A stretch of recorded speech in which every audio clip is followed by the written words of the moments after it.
கல்யாணம் இப்போ நடக்கும்னு சொல்கிறோம், கல்யாணம் இப்போ நடக்காதுன்னு சொல்கிறோம், இதுக்கு இந்த அமைப்பு இருக்குது, இதுக்கு இந்த அமைப்பு இருக்குது, இதை இப்படி செய்யணும், இதை இப்படி செய்யணும், இப்படி நம்ம சொல்கிறோம்ல, எல்லாமே நடந்துருதா என்ன?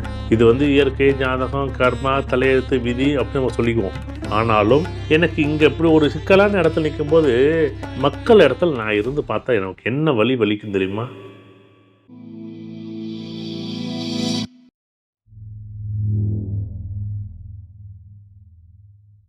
ஜோதிடத்தின் பரிணாம வளர்ச்சி ஏஎல்பி ஜோதிடம். இதை படிங்க, உங்க வாழ்க்கை உங்க கையில.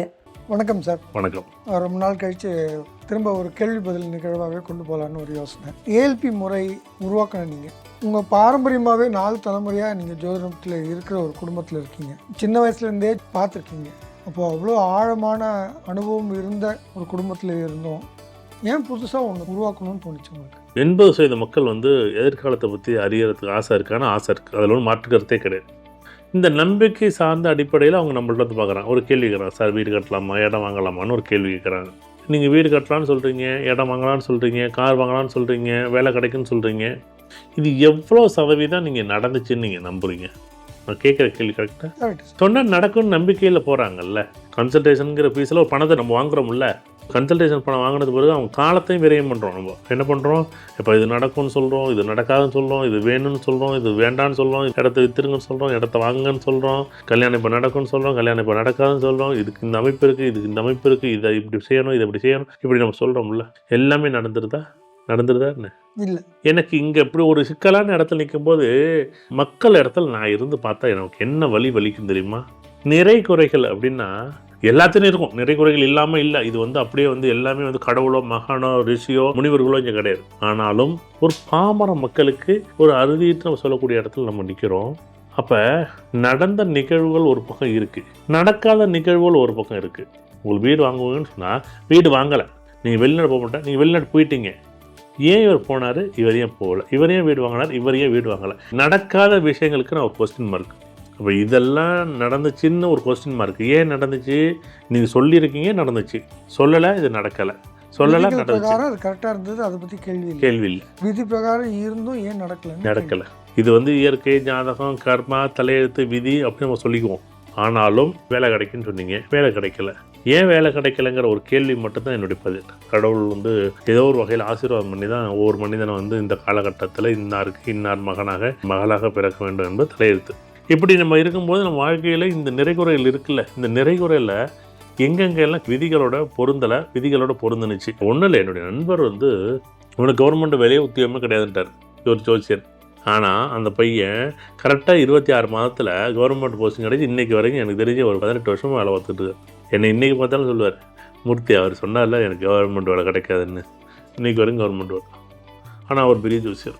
அப்போ அவருடைய ஜாதகத்தை நம்ம அச்சு லக்கணத்தில் போட்டோம்னா ஓகே, லக்கணத்து 10ஆம் வீட்டில் சூரியன் இருக்குது, 10ஆம் வீட்டில் செவ்வாய் இருக்குது, 10ஆம் வீட்டு அதிபதியோட செவ்வாய் சம்மந்தப்படுது. ஸோ ஏதோ ஒரு வகையில் வயதோட்ட லக்கணம் அவருக்கு வந்து ஒரு நல்ல இடத்துல வந்து அமைப்பு இருக்குது. இங்கே நடக்காதுன்னு சொன்ன ஒரு விஷயம் 22 மாதத்தில் நடந்துட்டேன்.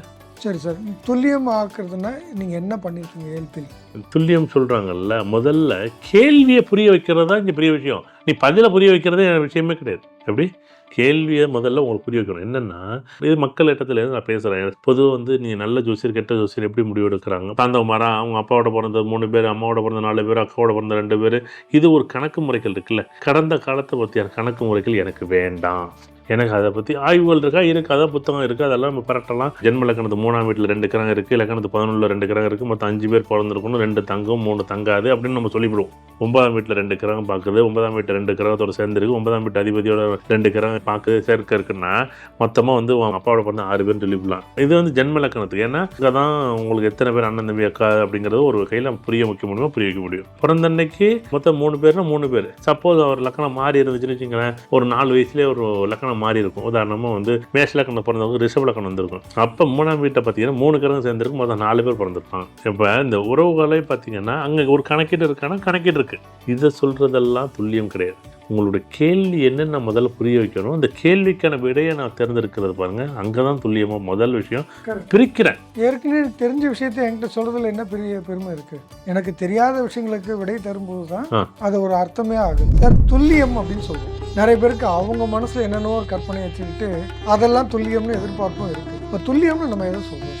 36லேருந்து 46 20 வருஷம் வாழ்க்கைக்கு ஒவ்வொரு வருஷம் இந்த பெண்ணோட ஜாதகத்தில் பெண்ணோட நிலை எப்படி இருக்கும், கணவரோட நிலை எப்படி இருக்கும், அதே மாதிரி ஆண் ஜாதகத்தில் அந்த ஆண் எப்படி இருப்பார், வரக்கூடிய மனைவியோட நிலைப்பாடு எப்படி இருக்கும் அப்படின்னு ஒரு ரூட் மேப்பை நம்ம காமிக்கணும். அப்போ 2027 அந்த ரூட் மேப்பில் உனக்கும் அதுக்கும் பள்ளம் பெரிய பள்ளமாக இருக்குது. நீங்கள் அந்த இடத்துல 2 பேருக்கு ஒத்து போகிற மாதிரி இருந்தால் இந்த திருமணத்தை செய்யலாம், நான் பரிந்துரை செய்வேன். இது இல்லாமல் தெரிஞ்ச விஷயத்தை பற்றி ஏன் ஜோதிடத்தில் சொல்லணும்? தெரியாத விஷயத்தை பற்றி சொல்கிறது தானே ஜோதிடம். நேற்றை பற்றி சொல்கிறது ஜோதிடமா என்ன? நாளை பற்றி சொல்கிறதான ஜோதிடம். இன்றைக்கு இருக்கக்கூடிய முடிவுகள் உங்கள் கையில் இருக்குது. இன்றைக்கி ஒரு வாய்ப்பை நீங்கள் பயன்படுத்தாமல் நாளைக்கு எப்படி வெற்றி ஆகும்? நீ 100 முறைகள் வேணாலும் படிங்க, 100 முறைகள் வேணாலும் பாருங்கள். ஆனால் காலக்கணிதம் ஒன்று வரும்போது அது அச்சேரக்கண பദ്ധதியோட கணித முறைகள் உட்படுது. ஜோதிடத்தின் பரிணாம வளர்ச்சி ALP ஜோதிடம். இதை படிங்க, உங்க வாழ்க்கை உங்க கையில.